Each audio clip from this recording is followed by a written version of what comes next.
जय हिंद दोस्तों, मैं कन्हैया कुमार एक बार फिर से आपका जीके प्लान पे स्वागत करता हूं। ज्ञान बिंदु का जो हम लोग टेस्ट सीरीज देख रहे हैं लोग, बिहार पुलिस का, तो 7 तक अभी तक देख चुके हैं लोग। ये 8वां टेस्ट है, तो इसे देखा जाएगा।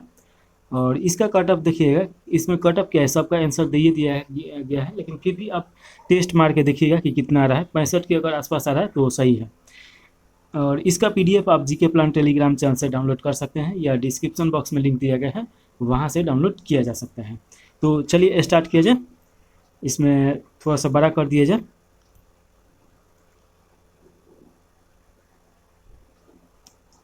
देखिए, पहला क्वेश्चन पूछा जा रहा है कि मैराथन दौड़ की आधिकारिक दूरी क्या है। तो आधिकारिक दूरी क्या होता है, तो इसका राइट आंसर बी हो जाएगा। 26 मील और 385 गज होता है। तो ये आप थोड़ा सा याद रखेगा। मैराथन एक लंबी दूरी की दौड़ प्रतियोगिता है जिसकी आधिकारिक दूरी 42.195 किलोमीटर के आसपास होता है, जो कि इतना मील में होता है। तो ये थोड़ा सा देख लीजिए। यह दौड़ यूनानी सैनिक फिडिपिडिस की एक हरकारे के तौर पर मैराथन के युद्ध से एथेंस तक की दौड़ की याद में स्थापित की गई थी। चलिए अगला क्वेश्चन दूसरा का नंबर पूछा जा रहा है। इसमें देखिएगा कि पूछा जा रहा है, एरिट्रिया जो 1993 में संयुक्त राष्ट्र का 182वां सदस्य बना, किस महादेश में स्थित है। तो देखिए कि ये अफ्रीका महादेश में स्थित है। तो थोड़ा सा देख लिया जाए इसके बारे में। 1993 में संयुक्त राष्ट्र का 182वां सदस्य बना, अफ्रीका महादेश में ये देश स्थित है। एरिट्रिया देखिएगा, या एरिट्रिया भी इसको पढ़ा जाता है। इसकी राजधानी अस्मारा है और इसकी मुद्रा नफा है। तो ये याद रखेगा। एरिट्रिया ने औपचारिक रूप से 24 मई 1993 को इथोपिया से अपना स्वतंत्रता प्राप्त की। तो ये याद रखेगा किससे निकल के बना है, तो इथोपिया से। चलिए अगला क्वेश्चन 3 नंबर पूछा जा रहा है। किस भारतीय वैज्ञानिक को न केवल नोबेल पुरस्कार मिला है बल्कि भारत रत्न भी प्राप्त करने का सम्मान मिला है। तो इसका राइट आंसर सी नंबर हो जाएगा, डॉक्टर सीवी रमन हो जाएगा। देखिए कि डॉक्टर सीवी रमन को नोबेल पुरस्कार 1930 में दिया गया था और भारत रत्न 1954 में। दोनों पुरस्कार इन्हें प्राप्त हैं, तो ये याद रखेगा। और इन्हें देखिए कि नोबेल पुरस्कार रमन प्रभाव के खोज के लिए दिया गया था। रमन प्रभाव क्या होता है कि जब प्रकाश एक पारदर्शी पदार्थ को पार करती है तो कुछ प्रकाश विक्षेपित हो जाती है। विक्षेपित मतलब कि जिससे प्रकाश इधर जा रहा है तो उस वहाँ से मुड़ जाना, तो उसी को विक्षेपित बोला जाता है। तो जो तरंग दैर्ध्य में परिवर्तन होता है, इसी घटना को रमन परिकलन या रमन प्रभाव बोला जाता है। तरंग दैर्ध्य जानते ही हैं कि प्रकाश जब जा रहा है तो उसका जो ये होता है, तो उसी को तरंग दैर्ध्य बोला जाता है। इसके बारे में डिटेल में हम पढ़ाएंगे। चलिए आगे देखिए, या फिजिक्स में हम पढ़ाए भी हैं। चलिए क्वेश्चन नंबर 4 है, निम्नलिखित में से किस महाद्वीप में विषमताओं का महाद्वीप कहा जाता है। तो किस महाद्वीप को बोला जाता है। तो देखिए कि चौथा का राइट आंसर आपका ये हो जाएगा, एशिया हो जाएगा। देखिए एशिया में सबसे ज़्यादा जनसंख्या है, तो ये तो आपको पहले से भी पता होगा। इसके बारे में थोड़ा सा डिटेल में देखा जाए तो देखिए, इस एशिया में रेगिस्तान, टुंड्रा और शंकुधारी वन जैसे भी विविध जलवायु क्षेत्र। एशिया में पठार, पर्वत श्रृंखला, नदी जैसे कई भौगोलिक विशेषताएं हैं। इसे विषमताओं का या विरोधाभासों का भौगोलिक महाद्वीप भी बोला जाता है। तो ये भी आप याद रखेगा। ऑस्ट्रेलिया विश्व का सबसे छोटा महाद्वीप है, तो ये तो आप जानते हैं होंगे। और यह चारों तरफ से जल से घिरा हुआ है। छीटा लिखा हुआ है लेकिन घिरा हुआ है, अतः इसे द्वीपीय महाद्वीप बोला जाता है। और देखिए कि कंगारू देश के नाम से भी जाना जाता है। यहाँ यहीं पे सिर्फ कंगारू पाया जाता है लोग। और देखिए कि इसके पूर्वी जो तट हैं, वहाँ पे विश्व का सबसे बड़ा कोरल रीफ मिलता है। तो ये आप याद रखेगा, पूर्वी तट पे। पूर्वी उत्तर हो जाएगा, उत्तर पूर्वी। तो ये भी थोड़ा सा याद रखेगा। अंटार्कटिका को श्वेत महाद्वीप बोला जाता है क्योंकि यहाँ पे सालों भर बर्फ जमा रहता है। ऑस्ट्रेलिया को प्यासी भूमि का महाद्वीप भी बोला जाता है। अफ्रीका को अंध महाद्वीप और यूरोप को प्रायद्वीपीय महाद्वीप या न्यू वर्ल्ड के नाम से भी जाना जाता है। तो ये आप याद रखेगा। चलिए अगला क्वेश्चन है 5 नंबर, निम्न में से भारत का सबसे बड़ा निर्यातक है। तो देखिए कि भारत जो है ये कपड़ा का सबसे बड़ा निर्यातक है। तो ऑप्शन नंबर बी सही हो जाएगा। आंध्र प्रदेश देखिए कि भारत में ग्रेनाइट का अग्रणीय उत्पादक है। भारत की सबसे बड़ी खिलौना मार्केट दिल्ली के सदर बाजार में है। तो ये दोनों पॉइंट याद रखेगा। चलिए अगला क्वेश्चन देखिए 6 नंबर, निम्नलिखित में से किस द्वीप का प्राचीन नाम सैंडविच द्वीप था। तो ये याद रखेगा, हवाई द्वीप हो जाएगा। इसके बारे में थोड़ा सा देखा जाए, हवाई द्वीप अमेरिका का 50वां राज्य है और यह द्वीप प्रशांत महासागर में स्थित है। तो ये याद रखेगा। विश्व का सबसे बड़ा सक्रिय ज्वालामुखी किलायु हवाई द्वीप पे ही स्थित है, तो ये आपको जरूर याद रखना है क्योंकि बार बार क्वेश्चन आता है। ग्रीनलैंड देखिए कि विश्व का सबसे बड़ा द्वीप है, तो ये याद रखेगा। और सबसे बड़ा द्वीप समूह इंडोनेशिया है, तो ये भी आप याद रखेगा। इंडोनेशिया भारत से 6 डिग्री से, सॉरी 6 डिग्री नहीं, कितना डिग्री होना चाहिए, तो 10 डिग्री से चैनल से ये अलग होता है, तो ये याद रखेगा। अगला क्वेश्चन है आपका 7 नंबर। कौन सा एकमात्र महाद्वीप है जिससे होकर कर्क रेखा, भूमध्य रेखा और मकर रेखा तीनों गुजरता है, तो ये आपका अफ्रीका महाद्वीप हो जाएगा। तो ऑप्शन नंबर ए इसका राइट आंसर हो जाएगा, यहाँ से तीनों गुजरता है। भारत से देखिएगा कि कर्क रेखा गुजरता है और 2 बराबर भागों में बांटता है। चलिए यहाँ पे इसके बारे में दिया गया है, तो देख लिया जाए। अफ्रीका एकमात्र महाद्वीप है जिससे होकर कर्क रेखा, भूमध्य रेखा और मकर रेखा गुजरता है। विक्टोरिया झील अफ्रीका महाद्वीप में, देखिए अफ्रीका महाद्वीप की सबसे बड़ी झील है और इसी झील से होकर विषुवत रेखा गुजरती है। और देखिए कि विक्टोरिया झील से ही नील नदी निकलता है, तो ये भी आप याद रख सकते हैं। चलिए अगला क्वेश्चन है, यह झील तंजानिया, केनिया और ये युगांडा के सीमा पर है, यानी कि ये तीनों तरफ से घिरा हुआ है और बीच में विक्टोरिया झील है। यहाँ से नील नदी निकल के 13 देशों को पार करते हुए ये अरब सागर में अपना मुहासा बनाता है और जो नीचे को वहाँ पे अपना फेंकता है, उसी से मिस्र का निर्माण हुआ था, इसीलिए मिस्र को नील की देन बोला जाता है, तो ये याद रखेगा। चलिए 8वां नंबर क्वेश्चन है, गौतम बुद्ध के समय का प्रसिद्ध वैद्य जीवक किसके दरबार से संबंधित है, तो इसका राइट आंसर बी हो जाएगा, बिंबिसार। देखिए कि गौतम बुद्ध के समय प्रसिद्ध वैद्य जीवक बिंबिसार के दरबार में रहता था और ये हर्यक वंश के संस्थापक बिंबिसार हैं, तो ये याद रखेगा। बिंबिसार प्रथम भारतीय राजा थे जिसे प्रशासनिक व्यवस्था पर बल दिया था। अवंती के राजा प्रघोत जब पांडु रोग से ग्रसित थे, उस समय बिंबिसार ने वैद्य जीवक को उनकी सेवा के लिए भेजा था, तो ये भी आप याद रख सकते हैं। चलिए इस प्रकार अगला क्वेश्चन देखा जाए 9वां। इसमें पूछ रहा है कि निकोटो डी कांटी कौन था, तो देखिए कि निकोटो डी कांटी ये इटली का एक यात्री था जिसने विजयनगर साम्राज्य की यात्रा की, तो ऑप्शन नंबर बी सही हो जाएगा। चलिए इसके बारे में थोड़ा सा देखा जाए। ये निकोटे, ये तो देख लिए लोग कि ये इटली का था। देखिए कि विजयनगर साम्राज्य की स्थापना 1336 ईस्वी में हरिहर और बुक्का 2 भाइयों के द्वारा मिलकर इसका बनाया गया था, निर्माण किया गया था। इटली की यात्री निकोटो डी कोटी विजयनगर की यात्रा देवराय प्रथम के शासनकाल में किया था, तो ये याद रखेगा। निकोटो डी काटी ने भारत में दास प्रथा के बारे में विस्तृत वर्णन किया है, तो ये भी थोड़ा सा याद रखिएगा। दास प्रथा देखिए ये सबसे पहले गुप्त काल से देखने को मिलता है और सती प्रथा भी गुप्त काल से ही देखने को मिलता है, एरन अभिलेख में इसका उल्लेख भी है। तो ये सब थोड़ा थोड़ा पॉइंट आपको हम कराते रहेंगे, जहाँ से और भी विस्तृत आपका तैयारी होते रहेगा। चलिए 10वां नंबर क्वेश्चन देखिए, कांग्रेस में इनमें से किसने समाजवादी दृष्टिकोण का प्रतिनिधित्व किया था, तो इसका राइट आंसर आपका बी हो जाएगा, नरेंद्र देव हो जाएंगे। थोड़ा सा इनके बारे में देख लिया जाए। देखिए कि कांग्रेस सोशलिस्ट पार्टी की स्थापना 1934 में किया गया था और आचार्य नरेंद्र देव कांग्रेस सोशलिस्ट पार्टी यानी CSP के अध्यक्ष थे, जो कांग्रेस की समाजवादी शाखा थी। और देखिए कि जयप्रकाश नारायण पार्टी के महासचिव भी बने थे और ओरिजिनल जो कांग्रेस था 1885 में उसका स्थापना किया गया था और ए हो हुम उसके संस्थापक थे, तो ये याद रखेगा। पहला जो बैठक हुआ था ये आपका श्यामा दास स्कूल में जो मुंबई में पड़ेगा वहाँ पे हुआ था और पहले अध्यक्ष व्योमेश चंद्र बनर्जी थे, तो ये याद रखेगा। चलिए आगे क्वेश्चन आएगा ही हमको लग रहा है। चलिए आगे देखिए, यहाँ पे पूछा जा रहा है कि सूची 1 और सूची 2 का मिलान करना है, तो थोड़ा सा इसके बारे में देख लिया जाए। उगते सूर्य की भूमि, मध्यरात्रि के भूमि, 1000 झीलों की भूमि और वज्र की भूमि, ये कौन कौन है, तो इसके बारे में थोड़ा देखा जाए। इसका अगर मिलान किया जाए तो देखिए कि उगते सूर्य की भूमि किससे बोला जाता है, तो ये आपका जापान हो जाएगा, तो 1 का 3 हो जाएगा। मध्यरात्रि की भूमि किससे बोला जाता है, तो ये नॉर्वे हो जाएगा। और 1000 झीलों की भूमि फिनलैंड हो जाएगा और वज्र की भूमि ये भूटान हो जाएगा, तो ये आप याद रखेगा। तो इस प्रकार देखिएगा कि ए का आपका क्या हो रहा है, तो ए का 3 हो रहा है और उसके बाद देखिए कि बी का क्या हो जाएगा, तो ये आपका 4 हो जाएगा, बी का 4।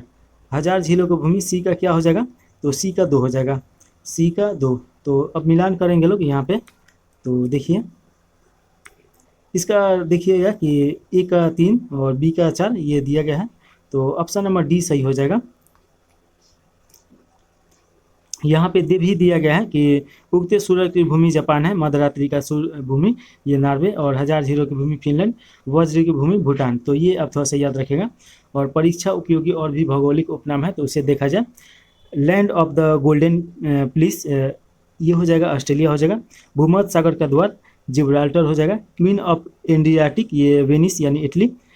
प्ले ग्राउंड ऑफ यूरोप ये स्विट्जरलैंड और लैंड ऑफ वाइट एलिफेंट ये थाईलैंड हो जाएगा। लैंड ऑफ थाउजेंड एलिफेंट ये लाओस हो जाएगा। संसार की छत पमीर का पठार हो जाएगा। और देखिए कि वेनिस ऑफ वर्ल्ड स्कॉटलैंड को बोला जाता है यानी स्वीडन। फॉरबिडियन सिटी ये लहासा तिब्बत में है। हिंद महासागर का मोती या पूर्व की मोती श्रीलंका को बोला जाता है। और देखिए कि वाइट एलिफेंट का देश ये आपका थाईलैंड को बोला जाता है, तो ये याद रखिएगा। चलिए इसके बाद अगला क्वेश्चन है 12 नंबर। पूछा जा रहा है कि भारत का संविधान भारत को कैसे वर्णित करता है। तो ये वर्णित करता है आर्टिकल 1 में देखिएगा, ये राज्यों का ये संघ है, तो ये आप याद रखिएगा। थोड़ा सा अगर तुलना किया जाए कि अमेरिका और भारत का, तो अमेरिका में जो है वहाँ पे 50 राज्य हैं और 50 राज्य एग्रीमेंट के साथ है, लेकिन भारत में एग्रीमेंट नहीं है। तो कभी ना कभी ये क्वेश्चन आपसे पूछेगा कि अमेरिका और भारत के संविधान में क्या अंतर है। तो यहाँ पे राज्यों का ये संघ हो जाएगा और वो राज्यों का क्या गठजोड़ बोल सकते हैं, तो ये याद रखिएगा। चलिए भारतीय संविधान को राज्यों का संघ वर्णित करता है और आर्टिकल देखिएगा कि 1 के अनुसार इंडिया अर्थात भारत राज्यों का ये नाम है। चलिए अगला क्वेश्चन देखिए 13 नंबर। सूचना का अधिकार अधिनियम किस वर्ष लागू किया गया था। तो राइट आंसर हो जाएगा 15 जून 2005 को। सूचना का अधिकार अधिनियम 15 जून 2005 को अधिनियमित किया गया। यह अधिनियम 12 अक्टूबर 2005 को लागू हुआ। भारतीय संविधान के अनुच्छेद 21 में सूचना का अधिकार को समाहित किया गया है। और देखिए कि अनुच्छेद आर्टिकल जो ये 21 है ये आपका मौलिक अधिकार के अंतर्गत आएगा। और मौलिक अधिकार क्या होता है, तो किसी भी नागरिक का या विदेशी भी नागरिक हो सकते हैं, कुछ दशाओं में विदेशी नागरिक को भी मौलिक अधिकार दिया जाता है। ये भारतीय संविधान अपने नागरिकों को देता है और इसके सुरक्षा के लिए सुप्रीम कोर्ट देखिए कि उसके सुप्रीम कोर्ट के जो क्या बोलेंगे न्यायाधीश रहते हैं वो रहते हैं और हाई कोर्ट के भी रहते हैं आर्टिकल 32 के तहत। तो ये याद रखेगा, मौलिक अधिकार अमेरिका के संविधान से लिया गया है। चलिए आगे देखिए अगला 14 नंबर क्वेश्चन है। आम चुनाव के बाद प्रोटेम स्पीकर, तो देखिए भारत के राष्ट्रपति द्वारा नियुक्त किया जाता है, तो ये आप याद रखेगा। और प्रोटेम स्पीकर संविधान में स्पष्ट रूप से उपयोग नहीं किया गया है, तो ये भी आप याद रख सकते हैं। 14 के बाद 15 नंबर क्वेश्चन पूछा जा रहा है। थोड़ा सा प्रोटेम स्पीकर के बारे में दिया गया है। प्रोटेम स्पीकर एक अस्थायी स्पीकर होते हैं जिसे संसद या राज्य विधानसभाओं में कार्यवाही संचालित के लिए सीमित समय के लिए नियुक्त किया जाता है। प्रोटेम स्पीकर को आमतौर पर नई लोकसभा विधानसभा की पहली बैठक के लिए चुना जाता है जहां स्पीकर का चुनाव होना बाकी होता है। संवैधानिक परंपरा के अनुसार सदन के सबसे वरिष्ठ सदस्य को प्रोटेम स्पीकर चुना जाता है। इस संदर्भ में वरिष्ठ का तात्पर्य है सदन में सदस्यता से, न कि उनकी आयु से। चलिए अगला क्वेश्चन है 15 नंबर। संविधान भारत के संविधान का विचार किसने दिया था। तो इसका राइट आंसर सी हो जाएगा, एम.एन. राय के द्वारा पहली बार दिया गया था, तो ये याद रखेगा। डॉक्टर भीमराव अंबेडकर संविधान सभा के प्रारूप समिति के अध्यक्ष हुए। और देखिए कि जब संविधान सभा बना तो ये 6 दिसंबर 1946 को बना और इसका पहला बैठक होता है 9 दिसंबर 1946 को। तो 9 दिसंबर 1946 को पहला अस्थायी अध्यक्ष सच्चिदानंद सिन्हा चुने जाते हैं। और 2 दिन के बाद देखिएगा कि 11 दिसंबर को 1946 को अस्थायी अध्यक्ष चुने जाते हैं राजेंद्र प्रसाद। और 2 दिन के बाद देखिएगा कि 13 दिसंबर को प्रस्तावना पेश किया जाता है जवाहरलाल नेहरू के द्वारा। तो ये इतना जरूर याद रखेगा। और संविधान बनने में 2 वर्ष 18 माह और 12 दिन लगा था, तो ये आप याद रखिएगा। चलिए अगला क्वेश्चन देखें। तो देखिए संविधान बनने में 2 वर्ष 11 माह 18 दिन लगा था, हम थोड़ा सा गलत बोल दिए हैं, तो ये आप सुधार कर लीजिए। चलिए आगे देखा जाए। इसमें देखिए कि संविधान सभा का विचार 1934 में एम.एन. राय के द्वारा दिया गया था, यानी प्रस्तावित किया गया था, तो ये याद रखेगा। आगे देखिए कि प्रारूप समिति में अध्यक्ष समेत 7 सदस्य थे, तो ये याद रखेगा। डॉक्टर सच्चिदानंद सिन्हा संविधान सभा के पहले अध्यक्ष यानी अस्थायी थे। डॉक्टर राजेंद्र प्रसाद अस्थायी अध्यक्ष थे। बी.एन. राव को संविधान सभा के संवैधानिक सलाहकार के रूप में नियुक्त किया गया था। देखिए कि संविधान सभा को संविधान को अंतिम रूप देने में 2 साल 11 महीने और 18 दिन लग गया, तो यहाँ पे दे दिया गया है। चलिए आगे 16 नंबर क्वेश्चन है। भारत के संविधान के किस भाग में मूल कर्तव्य को सन्निहित किया गया है। तो इसका राइट आंसर होगा, मूल कर्तव्य क्या होता है पहले ये देख लीजिए। तो देखिए कि मूल कर्तव्य है किसी भी नागरिक का अपने देश के प्रति, उसका भी कुछ कर्तव्य होता है कि देश के प्रति वो अपना सोच स्वच्छ रखे और भाईचारा बढ़ावा दे, ऐसे ही इसी प्रकार का। तो ये देखिए भारत संविधान में भाग 3 में देखिएगा, भाग 4 के ए में आपका आर्टिकल कितना हो जाएगा 51 के क हो जाएगा, तो ये याद रखेगा। मूल कर्तव्य सन्निहित है। मूल कर्तव्य देखिए कि 42वें संविधान संशोधन अधिनियम 1976 द्वारा सरदार स्वर्ण सिंह समिति की सिफारिश पे जोड़ा गया था। इसे रूस का ही पूर्वीय सोवियत संघ नाम है कि संविधान से लिया गया है। मूल कर्तव्य भाग 4 के क में अनुच्छेद 51 के क में रखा गया है। इसमें देखिएगा कि 6 से 14 वर्ष के बच्चों को प्राथमिक शिक्षा प्रदान करना 46वां संविधान संशोधन 2002 में जोड़ा गया है। वर्तमान में मूल कर्तव्य 11 है, तो ये याद रखिएगा। भाग 2 में नागरिकता 5 से 11 आर्टिकल में है, और भाग 5 में देखिएगा संघ 52 से 151 में दिया गया है। भाग 6 में दिखेगा कि राज्य 152 से 237 हो जाएगा। अगला क्वेश्चन है 17 नंबर, संविधान किस अनुच्छेद के तहत उच्च न्यायालय को सभी अधीनस्थ न्यायालयों पर अधिक्षण की शक्ति देता है? तो इसका राइट आंसर हो जाएगा, देखिए 17 का अनुच्छेद 227 हो जाएगा। और यहाँ पे देखिए इसके बारे में दिया गया है, ऑप्शन नंबर बी सही है 17 का। अनुच्छेद 226 के तहत उच्च न्यायालय को नागरिक के मौलिक अधिकारों के परिवर्तन अथवा किसी अन्य उद्देश्य के लिए सभी प्रकार की रीट जारी करने का अधिकार दिया गया है। अनुच्छेद 228 देखिए कि उच्च न्यायालय तथा अधीनस्थ न्यायालय के पास लंबित मामले को अपने पास मंगवा सकता है। अनुच्छेद 229 के तहत उच्च न्यायालय के पदाधिकारी तथा सेवक व्यय का वर्णन है, तो ये आप याद रखिएगा।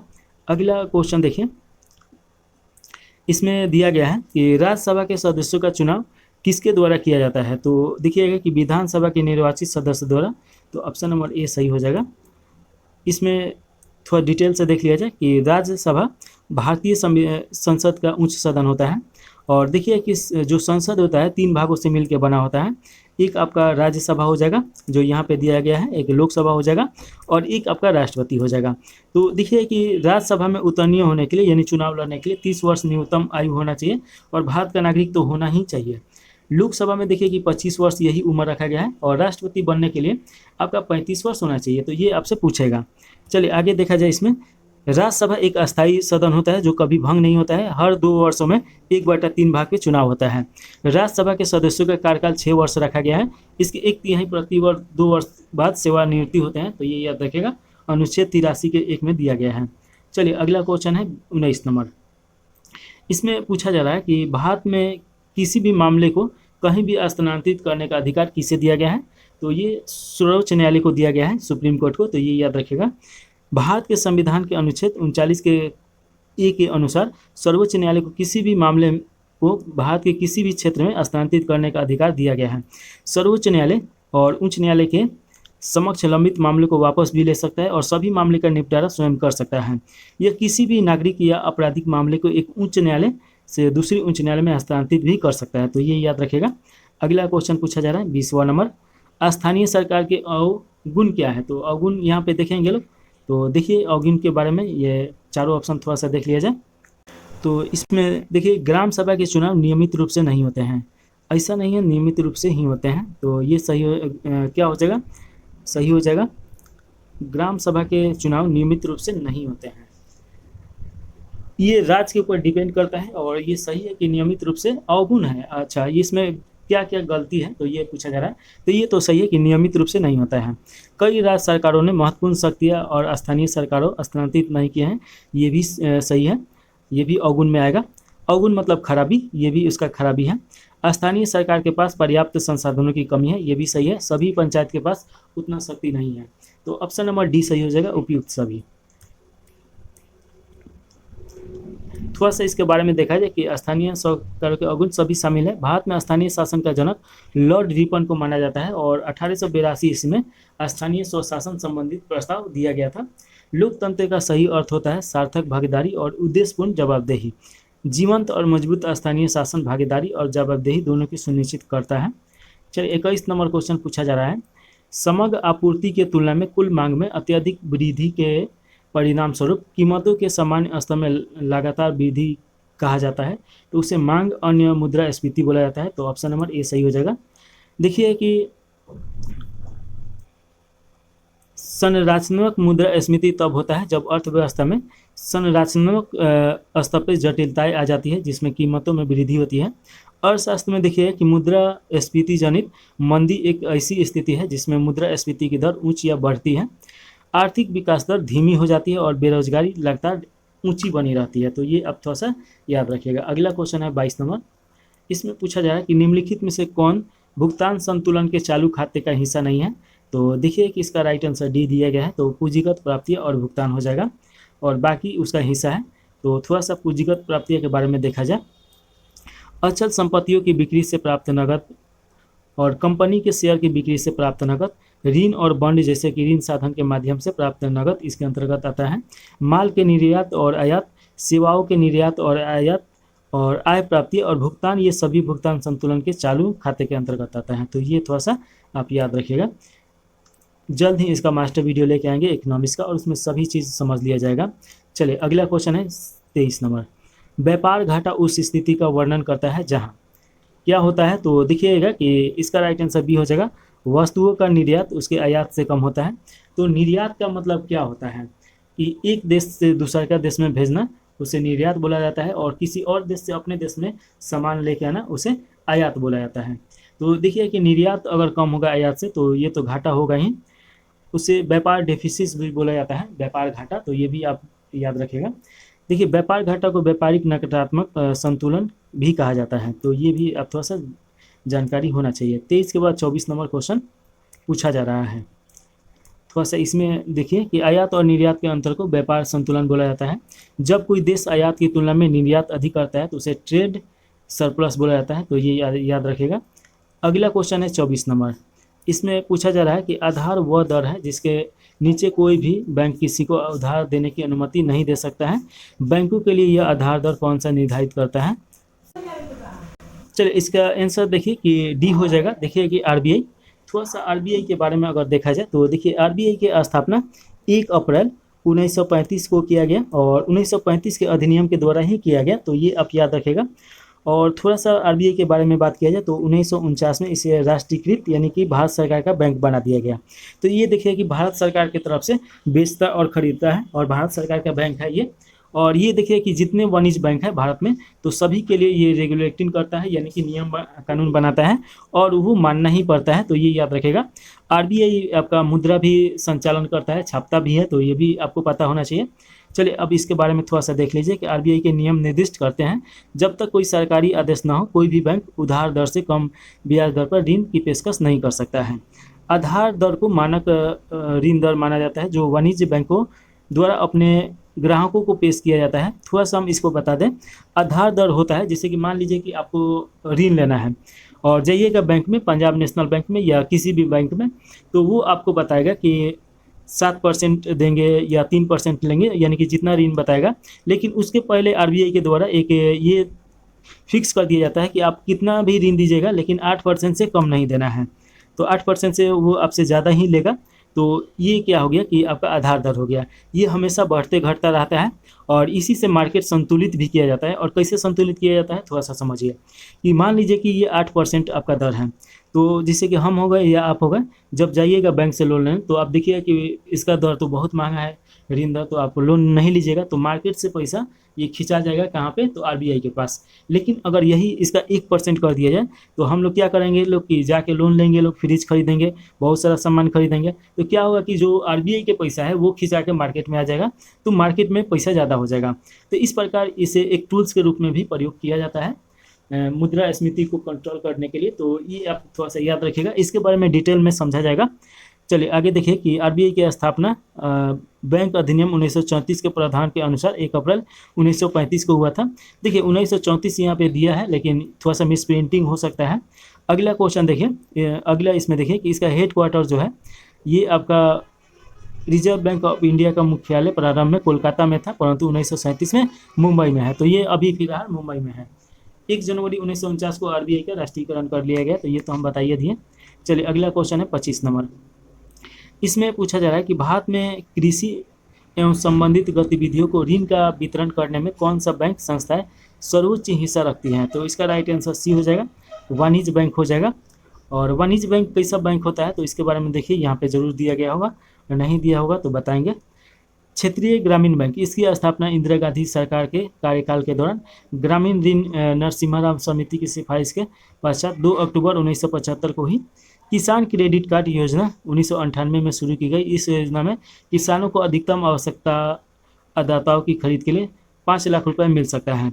देखिएगा कि वाणिज्य बैंक वो बैंक होता है जो सरकार की तरफ से नहीं, मतलब कि उसमें आम आदमी पैसा जमा कर सकता है, पैसा निकाल सकता है, फिक्स डिपॉजिट कर सकता है, तो ये सब काम, ऋण ले सकता है, तो ये सब इसका काम होता है। चलिए आगे क्वेश्चन देखिए। 26 नंबर क्वेश्चन पूछा जा रहा है, और इसमें देखिए कि पूछा जा रहा है कि भारत के सर्वप्रथम मुख्य चुनाव आयुक्त कौन थे। तो इसके चुनाव आयुक्त देखिए कि सुकुमार सेन थे, तो ऑप्शन नंबर सी सही हो जाएगा। संविधान के भाग 15 के अधीन अनुच्छेद 324 से लेकर 329 के तक में चुनाव आयोग के प्रावधान का बात किया गया है। भारत के प्रथम महिला मुख्य चुनाव आयुक्त देखिए कि BS रामा देवी थी, तो ये थोड़ा सा आप याद रखिएगा। और मुख्य चुनाव आयुक्त के रूप में सबसे लंबा कार्यकाल के लिए अगर देखा जाए तो B. सुंदरम हो जाएंगे, और सबसे छोटा कार्यकाल श्रीमती B. रमा देवी 15 दिन का हो जाएंगे। वर्तमान में भारत के मुख्य चुनाव आयुक्त कौन है, तो राजीव कुमार, 15 मई 2022 से अभी तक है, तो ये याद रखिएगा। अगला क्वेश्चन देखिए 27 नंबर। जिस ब्याज से कम दर पर बैंक द्वारा ग्राहकों को उधार देने की उम्मीद नहीं की जाती है, उसे क्या कहा जाता है, तो उसे बोला जाता है प्रधान उधार दर। तो ये याद रखिएगा, ऑप्शन नंबर सी सही हो जाएगा, और ये RBI तय करता है। प्रधान उधार दर वह ब्याज दर होता है जो वाणिज्य बैंक आमतौर पर अपने सबसे क्रेडिट योग्य ग्राहकों से वसूलते हैं।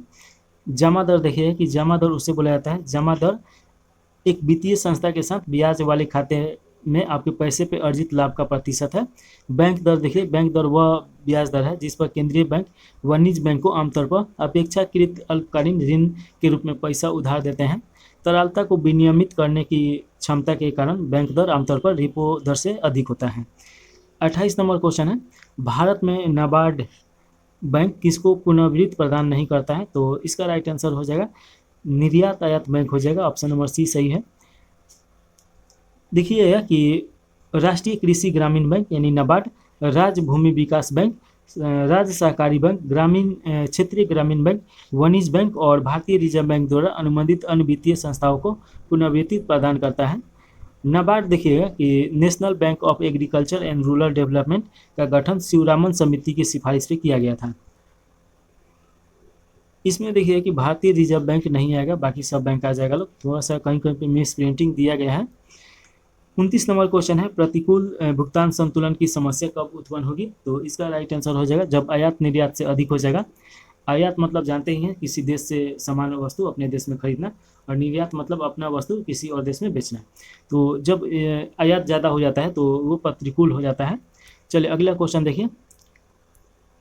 सेना का एक जनरल 36,562 सैनिकों के से एक पूर्ण संपूर्ण वर्ग बनाना चाहता है। व्यवस्था के बाद कुछ सिपाही बचे थे, कितने सैनिक बचे थे, तो इसमें देखिएगा कि आपका 36,562 था, तो इसमें घटाना होगा। तो देखिए कि जब हम लोग निकालेंगे लोग, तो इसमें आपका राइट आंसर सी हो जाएगा, 181 ना 81 हो जाएगा, 81 इसमें से बचेगा। अब यहाँ पे देखिए कि बना दिया गया है, तो मैं नहीं बनाऊंगा, यहाँ पे देख लीजिए बहुत आसान में इसको बनाया गया है। चलिए अगला क्वेश्चन है 31 नंबर। इसमें पूछा जा रहा है कि यदि अनुक्रम a-b और a-2ab और a-3ab ऐसे ही चलता जा रहा है, तो 10वां पद क्या होगा, का 10वां पद 20 है और 20वां पद 10 है, तो श्रृंखला का x पद क्या होगा, तो ये देखिएगा इसका राइट आंसर आपका डी दिया गया है, 30 - x हो जाएगा, और यहाँ पे बना दिया गया है, तो देख लीजिए। इसे PDF डाउनलोड करके वहाँ से भी देख सकते हैं या यहाँ से भी।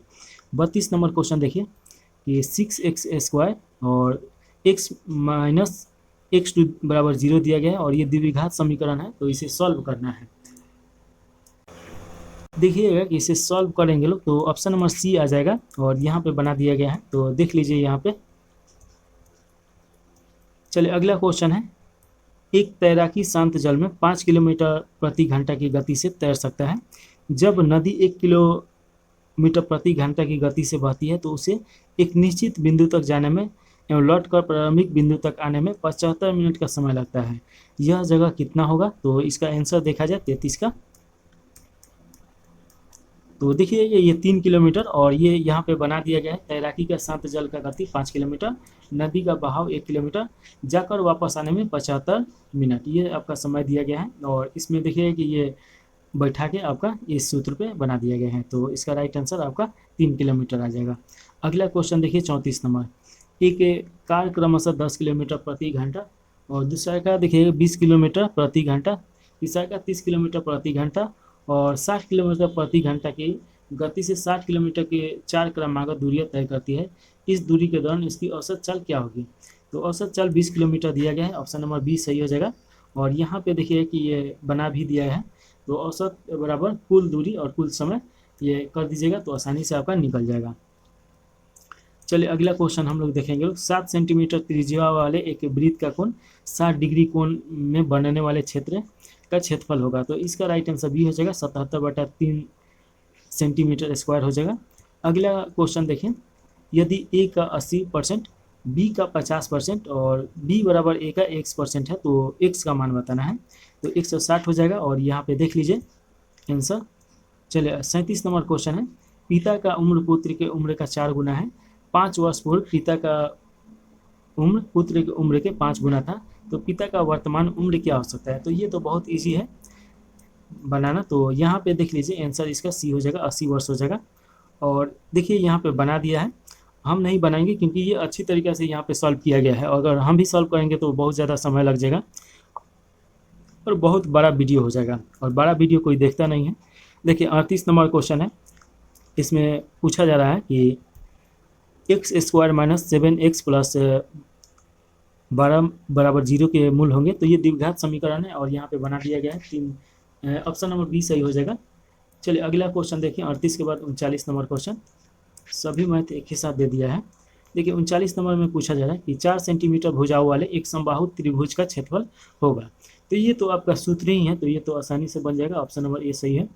चलिए अगला क्वेश्चन है, यहाँ पे एक मोबाइल फ़ोन चार्जर होता है। तो देखिए कि एक मोबाइल जो फ़ोन होता है एक स्टेम डाउन ट्रांसफार्मर का काम करता है। तो एक ट्रांसफार्मर होता है, छोटा ट्रांसफार्मर, ऑप्शन नंबर डी सही हो जाएगा।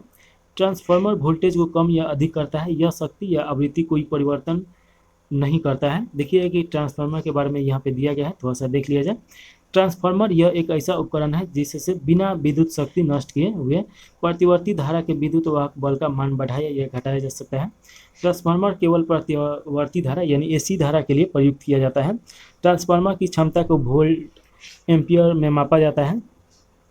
ट्रांसफार्मर 2 प्रकार के होते हैं, एक स्टेम अप ट्रांसफार्मर जो ट्रांसफर विभव बढ़ाता है उसे स्टेम अप ट्रांसफार्मर कहते हैं, और दूसरा का होता है स्टेम डाउन ट्रांसफार्मर जो ट्रांसफर विभव घटाता है उसे स्टेम डाउन ट्रांसफार्मर कहते हैं।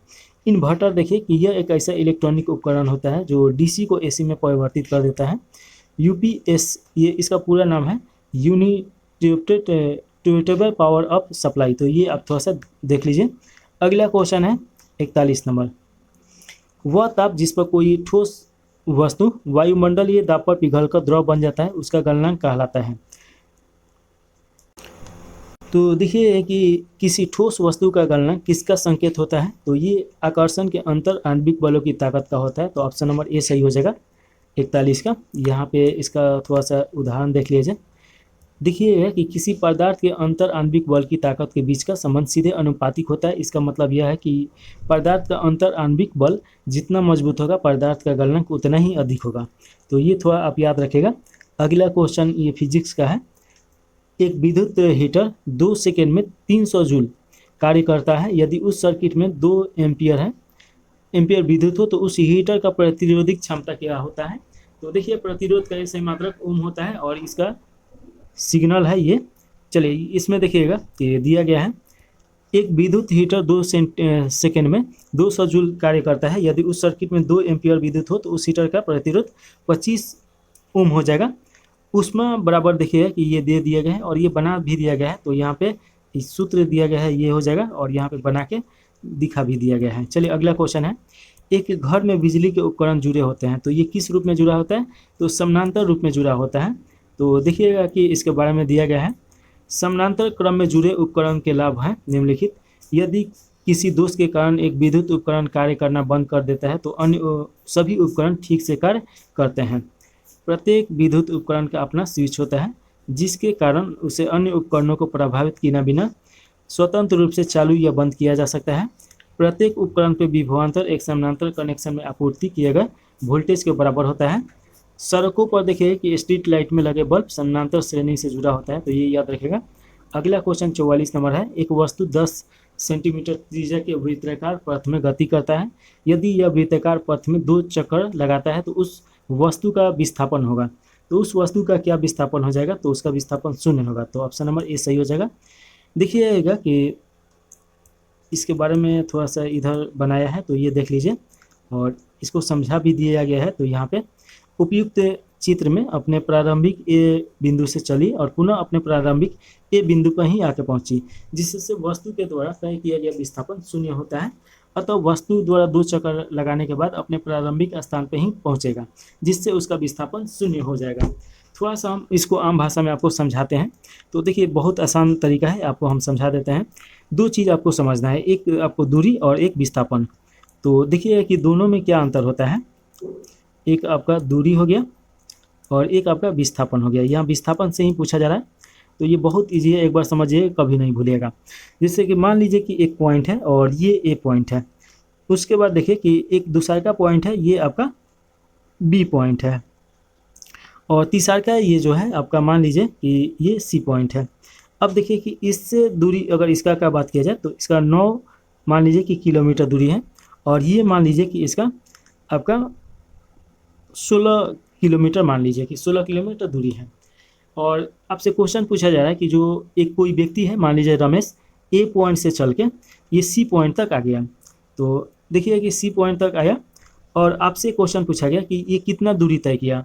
तो आप क्या कीजिएगा, सीधे दूरी बताना है तो 9 किलोमीटर इधर और 16 किलोमीटर इधर, इसे जोड़ दीजिएगा तो कितना आ जाएगा, तो आपका 25 किलोमीटर हो जाएगा। ये आप सीधा बताइए कि दूरी ये 25 किलोमीटर तय किया। लेकिन अगर विस्थापन पूछा जाए कि इसका विस्थापन कितना होगा, तो देखिए विस्थापन का मतलब क्या होता है कि जो प्रारंभिक बिंदु होता है और अंतिम बिंदु होता है उसका न्यूनतम दूरी।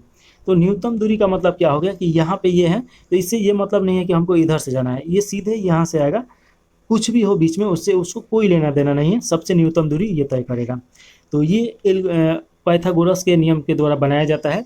तो अगर इसका विस्थापन निकालना होगा तो ये किसका स्क्वायर है, तो ये आपका 3 का है, और ये किसका है, 4 का है। तो ये 3 और 4 जोड़ देंगे तो ये कितना आ जाएगा, 7 हो जाएगा। तो विस्थापन इसका 7 होगा।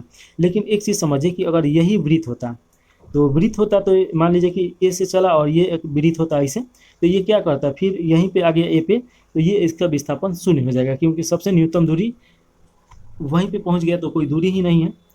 तो ये आप समझ गए होंगे। चलिए अगला क्वेश्चन देखिए, 45 नंबर। एक वस्तु 16 मीटर की ऊंचाई से मुक्त रूप से धरती की ओर गिरती है, धरती से टकराने में लगने वाला समय कितना है। तो इसका राइट आंसर आपका यहाँ पे बना दिया गया है, देख लीजिए, और इसका राइट आंसर बी हो जाएगा, 1.8 सेकेंड हो जाएगा। तो यहाँ पे इसका सूत्र भी दिया गया है, तो ये भी आप सूत्र जरूर याद रखेगा। जहाँ एस विस्थापन दूरी है और यू प्रारंभिक वेग है, ए त्वरण है, टी समय है, उसी आधार पे बनाया है। चलिए अगला क्वेश्चन देखिए, 46 नंबर क्वेश्चन है। निम्नलिखित में से किसकी स्थापना गोपाल कृष्ण गोखले ने की थी। तो इसका राइट आंसर हो जाएगा बी हो जाएगा, भारतीय समाज सेवक। और देखिए कि भारतीय समाज सेवक 1905 ईस्वी में किया गया था। महात्मा गांधी के राजनीतिक गुरु कौन थे, तो गोपाल कृष्ण गोखले ही थे। गोपाल कृष्ण गोखले के राजनीतिक गुरु महादेव रानाडे थे, तो ये आप याद रखिएगा। चलिए इसके बाद 47 नंबर क्वेश्चन हम लोग देखेंगे लोग।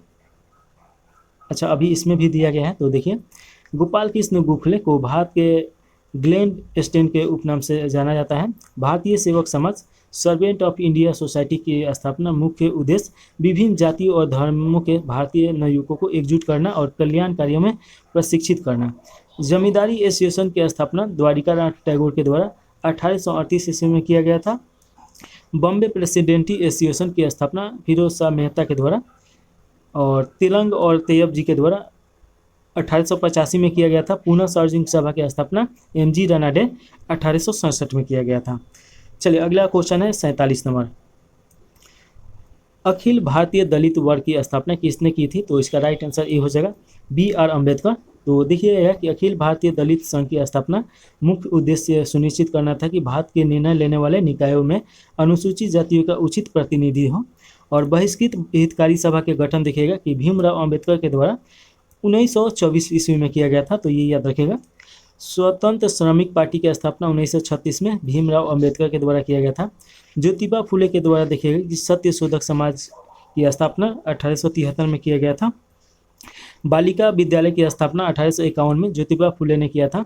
अखिल भारतीय ट्रेड यूनियन कांग्रेस की स्थापना 1920 में एनएम जोशी ने किया था और इसके प्रथम अध्यक्ष लाला लाजपत राय थे, तो ये आप याद रखिएगा। चलिए अगला क्वेश्चन है 48 नंबर, सत्यमेव जयते उक्ति कहाँ से लिया गया है? तो ये मुंडिको उपनिषद से लिया गया है। ऑप्शन नंबर बी सही हो जाएगा।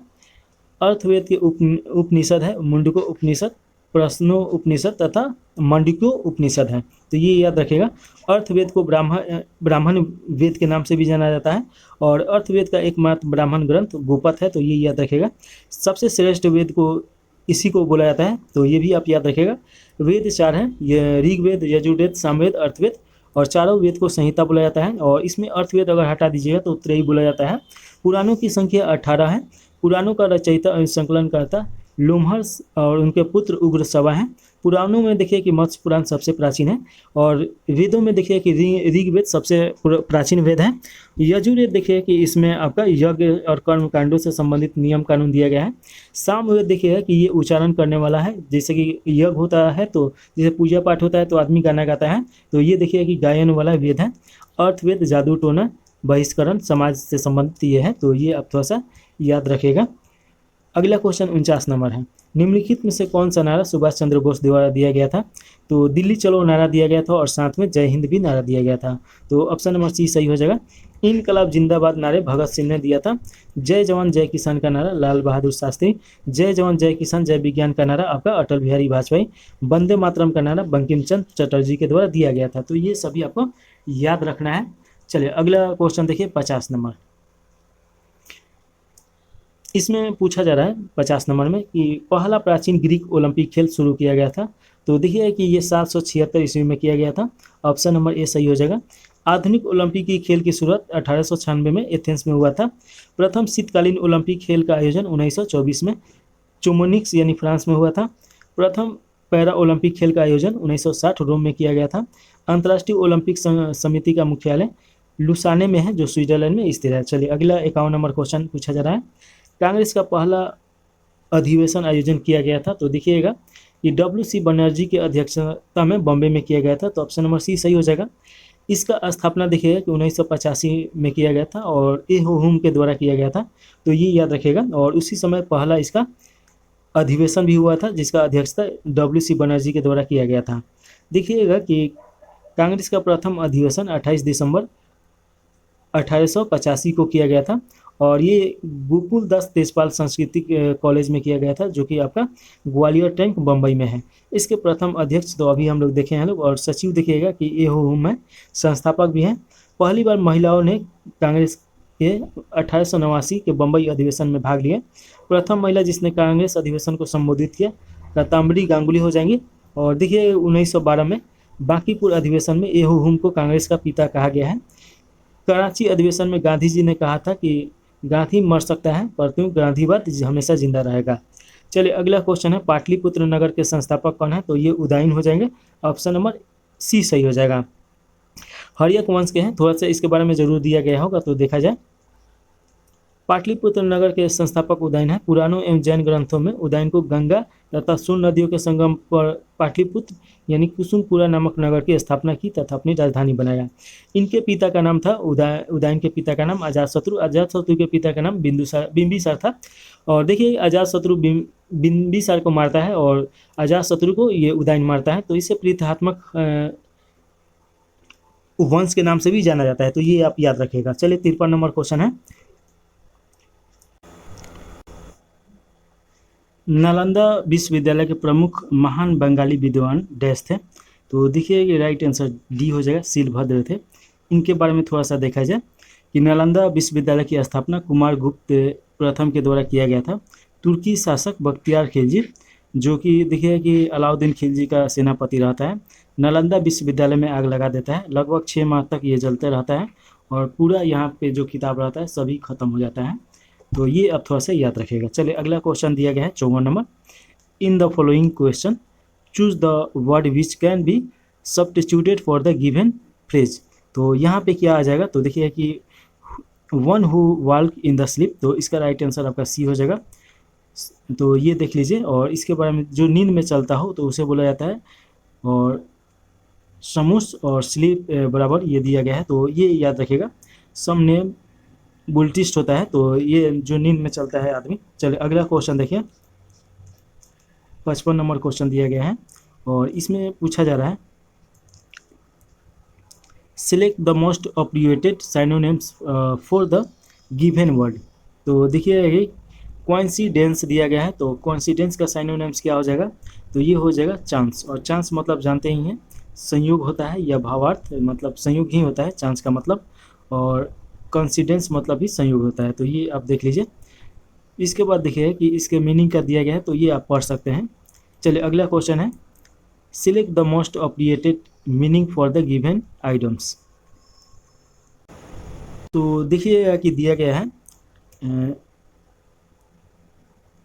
Having a soft spot for, तो इसका आपका हो जाएगा बीइंग फाउंड ऑफ हो जाएगा, तो ऑप्शन नंबर बी सही हो जाएगा। चलिए इसके बारे में देख लीजिए। Having a soft spot for item के प्रति विशेष प्यार होना, तो इसका देखिएगा कि ये हो जाता है, तो ये आप देख लीजिए। और यहाँ पे भी कुछ दिया गया है, तो ये भी आप पढ़ लीजिए। चलिए अगला 57 नंबर क्वेश्चन है और यहाँ पे भरना है, तो देखिए कि क्या आ जाएगा, तो रीप मैनेजियस have the started to fall off हो जाएगा। फॉल ऑफ मतलब गिरना होता है, पके हुए आम गिरना प्रारंभ हो चुका है, इसका ये दिया गया है।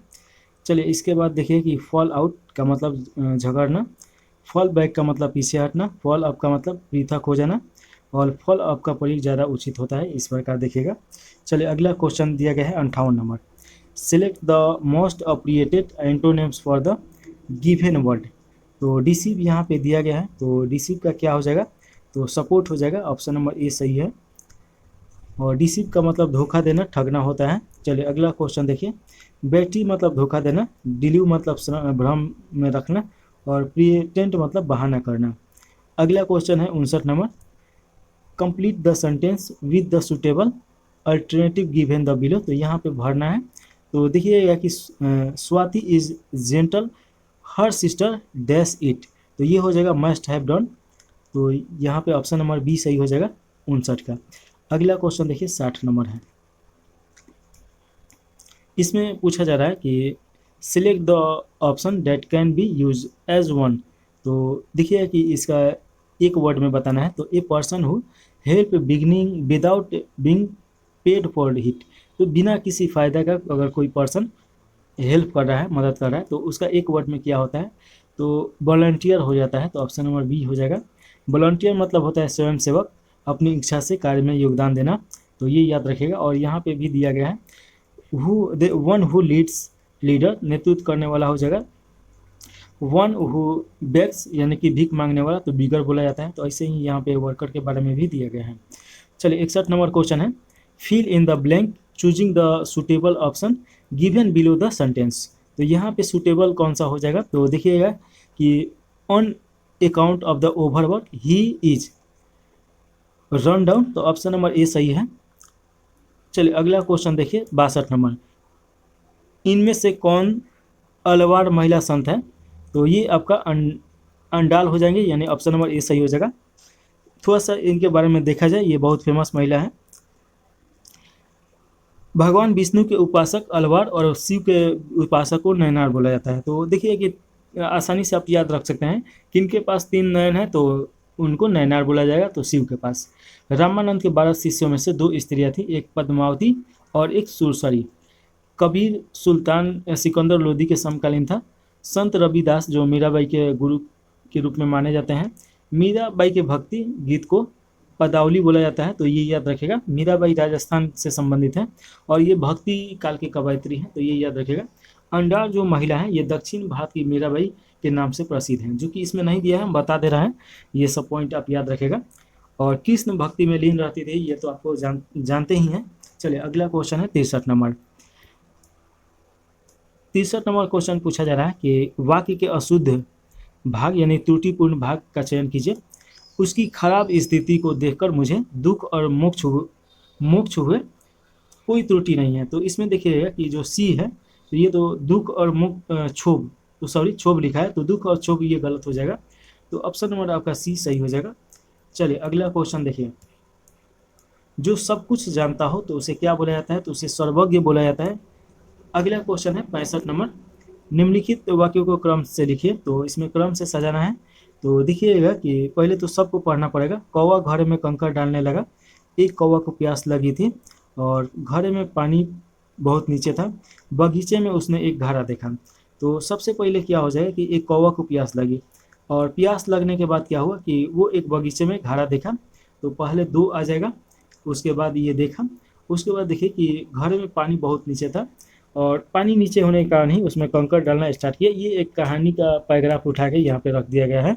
तो आप पढ़े हैं तो आसानी से बता दीजिएगा, नहीं पढ़े हैं तब भी कॉमन सेंस से बता सकते हैं। ऑप्शन नंबर ए सही हो जाएगा। चलिए अगला क्वेश्चन देखिए, समानार्थी शब्द का चयन कीजिए। और समानार्थी मतलब क्या होता है, सेम एक ही जैसा।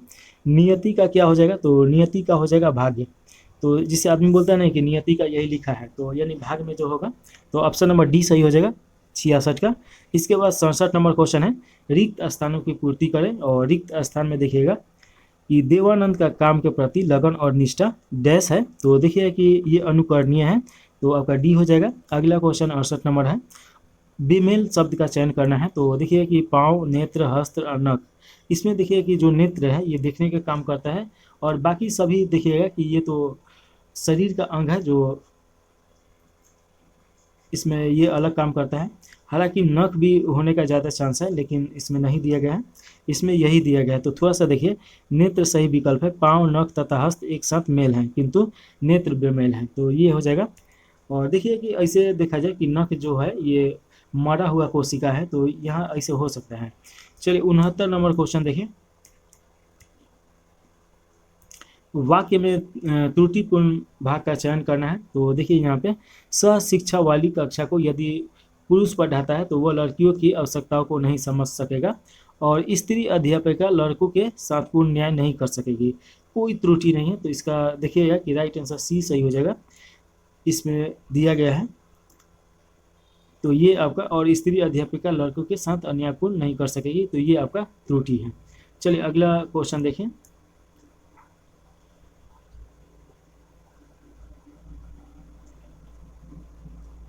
सत्तर नंबर क्वेश्चन है। इसमें पूछा जाए किसके भक्तिपरक गीतों का संकलन अभंग नाम से प्रसिद्ध है, तो ये हो जाएगा नामदेव।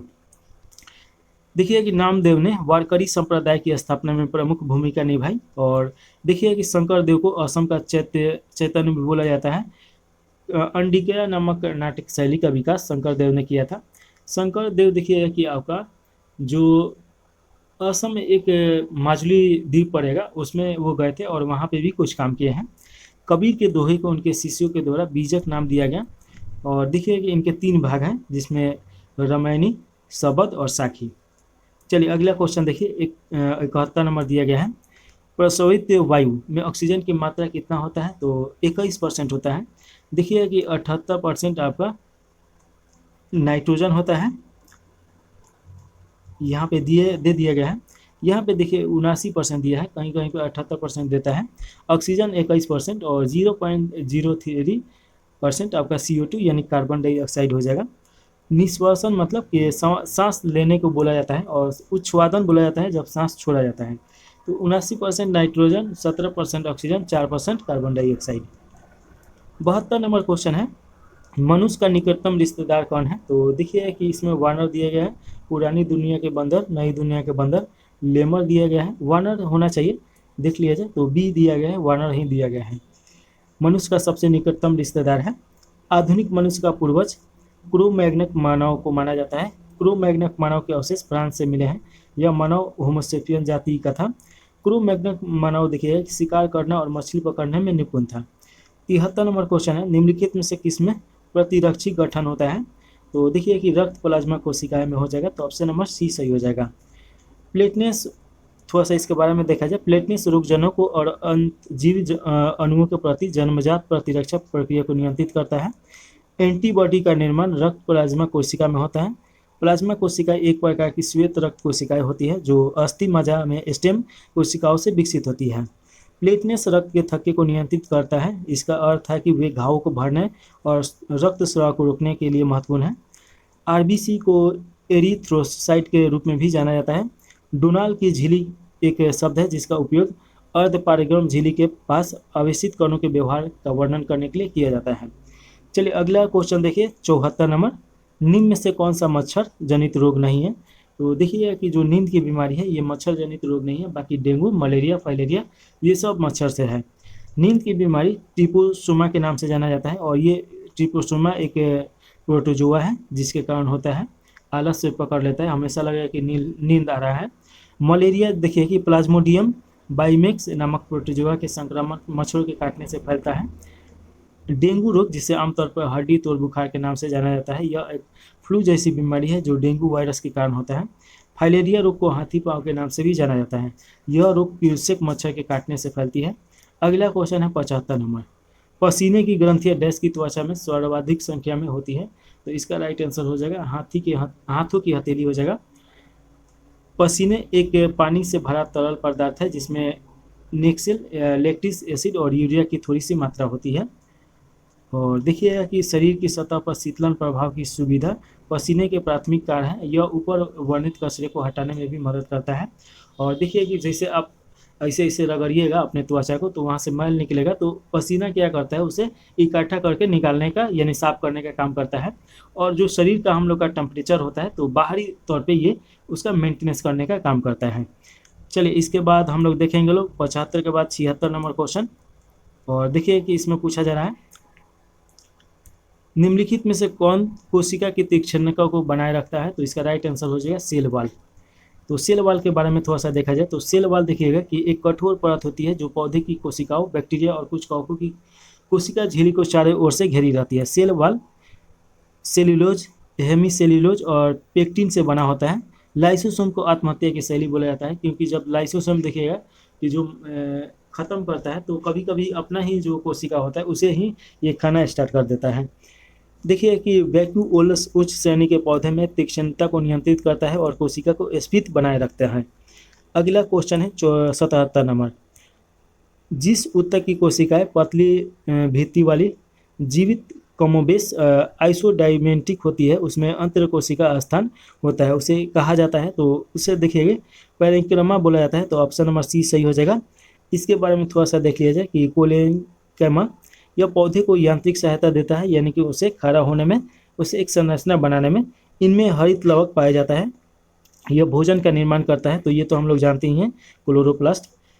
अगला देखिएगा कि स्क्लेरेनकाइमा यह पौधे की आंतरिक भागों की रक्षा करता है। पौधे के बाह्य परतों में यह रक्षात्मक ऊतक के रूप में कार्य करता है। यह पौधे को सामर्थ्य, शुन्यता और लचीलापन प्रदान करता है। कुछ स्थितियों में पैरेंक्लाइमा क्लोरोफिल होता है और प्रकाश संश्लेषण करता है, फिर इसे क्लोराइनमा कहा जाता है। अगला क्वेश्चन है 78 नंबर। निम्नलिखित में से सही कथन का चयन कीजिए। क्लोरोप्लास्ट केवल पादप कोशिकाओं में पाया जाता है लेकिन जंतु कोशिका में नहीं, तो ये तो सही है। क्लोरोप्लास्ट देखिए कि जो हरा भाग होता है उसमें पाया जाता है, तो ये सही है। चलिए अगला देखिए,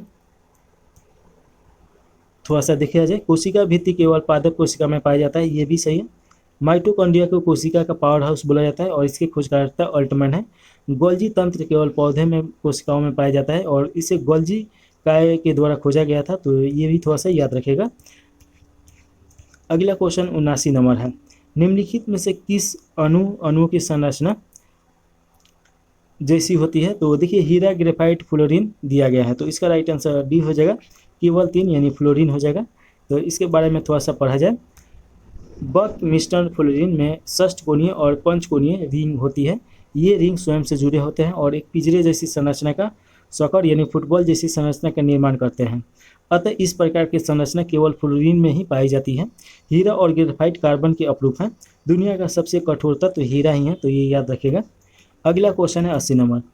VT ग्राफ के अंतर्गत का क्षेत्रफल जो एक भौतिक मात्रा का प्रतिनिधित्व करता है उसका इकाई क्या हो जाएगा, तो m हो जाएगा। m का मतलब क्या होता है, द्रव्यमान होता है।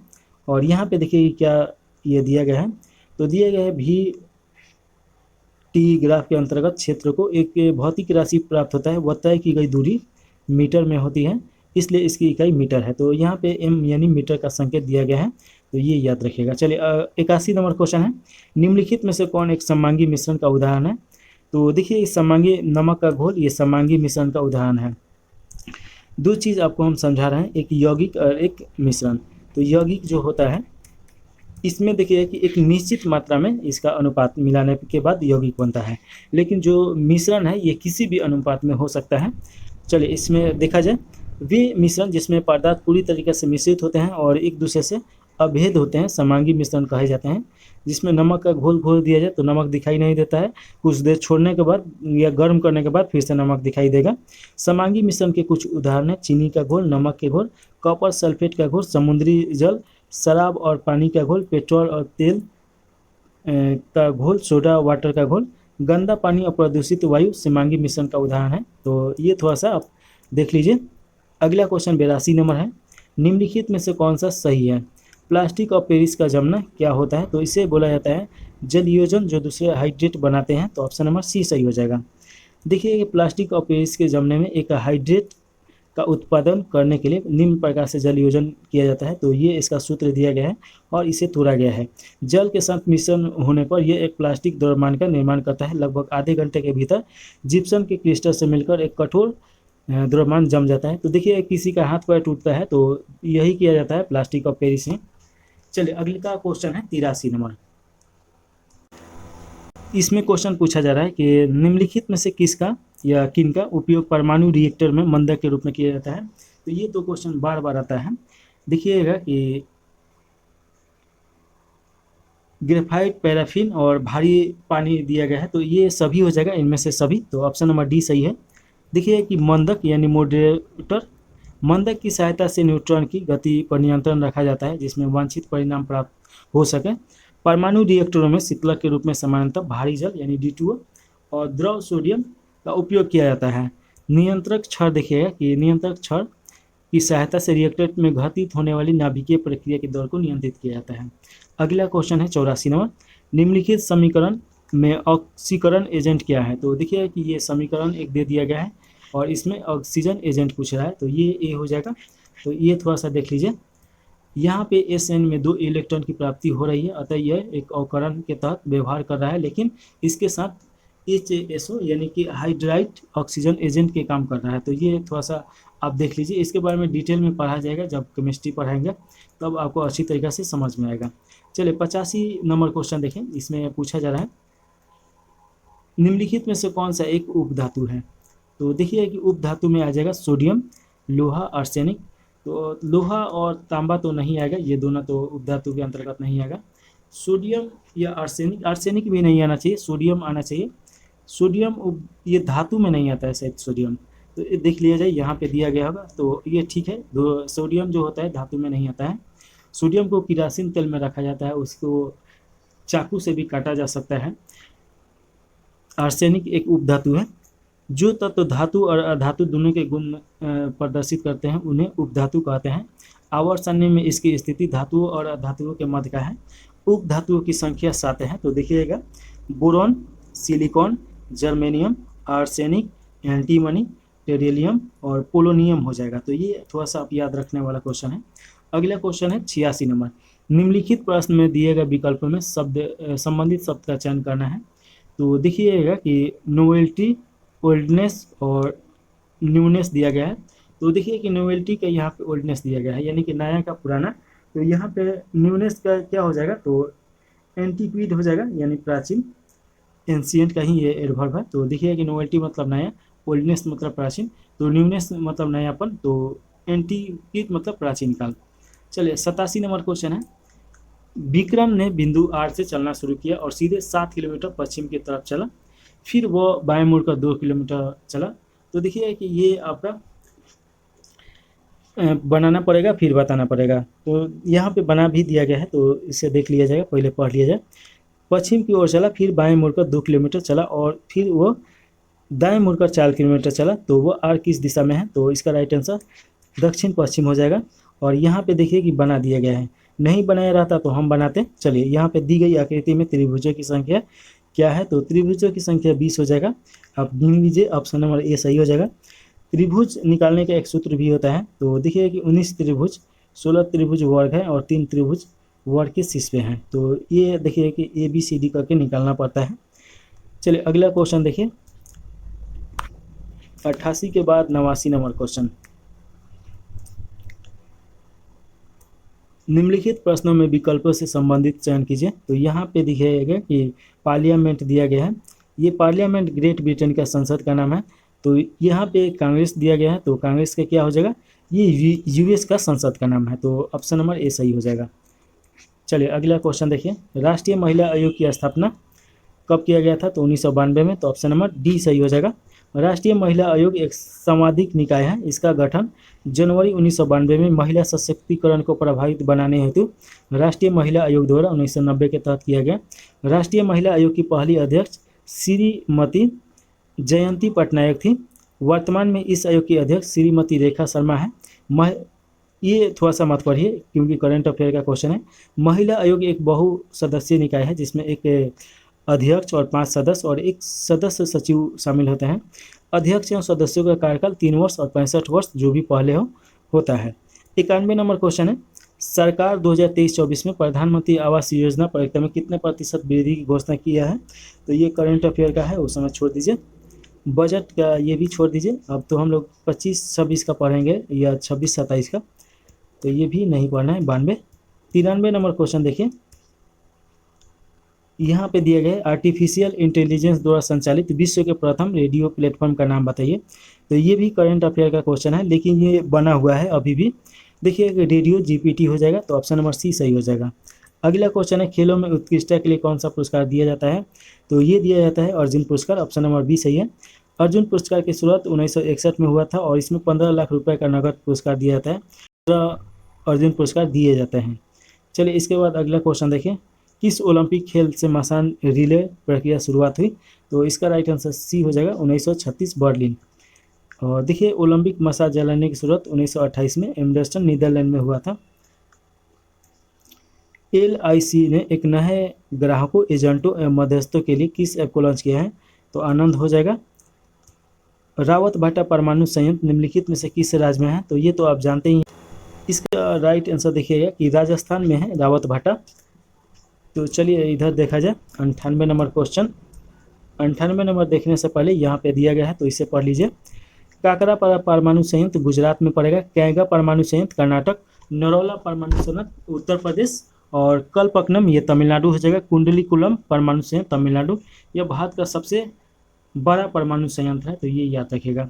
रावत भाटा राजस्थान, तो ये तो पहले बताए हैं। चलिए 98 नंबर क्वेश्चन देखिए, रेड फ्लैग भारत एवं निम्नलिखित में से किस देश के बीच एक संयुक्त अभ्यास है? तो ये हो जाएगा संयुक्त राज्य अमेरिका और भारत हो जाएगा, ऑप्शन नंबर सी सही है। 99 नंबर क्वेश्चन पूछा जा रहा है कि करंट अफेयर 2023 का स्वर्ण पदक, ये छोड़ दीजिए। 100वां क्वेश्चन है, बैक्टीरिया की खोज सबसे पहले किसने की थी? तो इसका राइट आंसर हो जाएगा AB ल्यूवेनहॉक हो जाएगा, तो ऑप्शन नंबर ए सही हो जाएगा 100 का। इसके बारे में पढ़ लिया जाए। ल्यूवेनहॉक को जीवाणु यानी बैक्टीरिया विज्ञान का पिता कहा जाता है। एहर्सबर्ग 1829 में जीवाणु का नाम दिया था। लुई पास्चर ने किण्वन पर कार्य किया और बताया कि यह जीवाणुओं द्वारा ही होता है। रोगों के जन्म मत का सिद्धांत लुई पास्चर ने दिया था। चौपायों में होने वाले एंथ्रेक्स रोग, मनुष्यों में तापेतिक रोग और तथा हैजा रोग का कारण जीवाणु है, ये रॉबर्ट कोच ने बताया था। तो ये आप देखिएगा और इस प्रकार दिखिएगा कि ये आपका टेस्ट यहीं पे समाप्त हो रहा है। कोई भी क्वेश्चन पूछने के लिए कमेंट बॉक्स में ज़रूर कमेंट कीजिए और उसके बाद की लाइक सब्सक्राइब जरूर करके जाइए। चलिए जय हिंद, जय भारत, जय बिहार।